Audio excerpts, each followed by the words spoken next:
ಒಂದು ನಿಮಿಷ, ಇದಕ್ಕಿಂತ ಮೊದಲು ಒಂದು ಬ್ರೇಕಿಂಗ್ ಬರ್ತಾ ಇದೆ. ಕೊಯಮತ್ತೂರಿನಲ್ಲಿ ಅಣ್ಣಾಮಲೈ ಸೋತಿದ್ದಾರೆ. ಅಣ್ಣಾಮಲೈ ಈ ಬಾರಿ ಬಹಳ ಗೆಲುವಿನ ನಿರೀಕ್ಷೆಯಲ್ಲಿದ್ರು.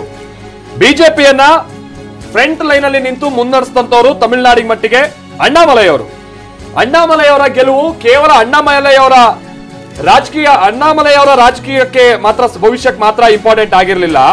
ಬಿಜೆಪಿಯ ರಾಜಕೀಯ ಭವಿಷ್ಯ ತಮಿಳುನಾಡಿಗೆ ಸಂಬಂಧಪಟ್ಟಾಗೆ ಅದಕ್ಕೂ ಕೂಡ ಇಂಪಾರ್ಟೆಂಟ್ ಆಗಿದ್ದಂಥದ್ದು. ಆದ್ರೆ ಅಣ್ಣಾಮಲೈ ಸೋತಿದ್ದಾರೆ. ಅಣ್ಣಾಮಲೈ ವಿರುದ್ಧವಾಗಿ ಮಾಜಿ ಮೇಯರ್ ಗಣಪತಿ ರಾಜ್ಕುಮಾರ್ ಅವರು ನಿಂತಿದ್ರು. ಬಹುಶಃ ಗೆದ್ದಿದ್ದಾರೆ ಅವರೇ ಅಂತ ಕಾಣಿಸುತ್ತೆ. ಆಮೇಲೆ ಇನ್ನೊಂದು ವಿಚಾರ ಅಂತಂದ್ರೆ ಬಿಜೆಪಿಯಲ್ಲಿ ತನ್ನ ನೆಲೆಯನ್ನ ಹೊಂದಿತ್ತು ಕೊಯಮತ್ತೂರಲ್ಲಿ. ಕಳೆದ ಬಾರಿ ಒಂದ್ಸರಿ ಗೆದ್ದಿದ್ರು ಅದೇ ಕ್ಷೇತ್ರದಲ್ಲಿ, ಹಿಂದೆ ಕೂಡ ಒಂದ್ಸರಿ ಗೆದ್ದಿದ್ರು. ಹೌದು, ಕಳೆದ ಬಾರಿ ಕೂಡ ಪಿ ರಾಧಾಕೃಷ್ಣ ಅವರು 2ನೇ ಸ್ಥಾನದಲ್ಲಿ ಇದ್ದಂತವ್ರು.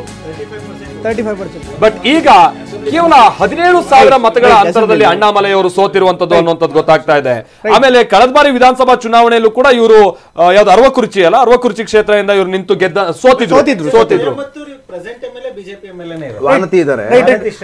ಬಾಲಾಜಿ ತಾವೇನ್ ಹೇಳ್ತೀರಾ? ನಾನು ಆಗ್ಲೇ ಹೇಳ್ದೆ 400 ಪಾರ್ ಅನ್ನುವಂಥದ್ದು ಸೈಕಲಾಜಿಕಲ್ ಗೇಮ್ ಆಗಿರತ್ತ ಅಂತ. ಇದನ್ನ ಬಿಜೆಪಿ ಮೊದಲೇ ಎಕ್ಸ್ಪೆಕ್ಟ್ ಮಾಡಿತ್ತಾ ಸರ್? ಒಂದು 400 ಪಾರ್ ಏನಿದೆ ಅದು ಪ್ರೈಮ್ ಮಿನಿಸ್ಟ್ರೇ ಒಂದು ಇಂಟರ್ವ್ಯೂ ಅಲ್ಲಿ ಹೇಳ್ದಂಗೆ ಇಟ್ಸ್ ಗೇಮ್, ಅದಕ್ಕೆ ಟ್ರ್ಯಾಪ್ ಹಾಕಿದ್ದಾರೆ ಅನ್ನೋದು ಹೇಳಿದೆ.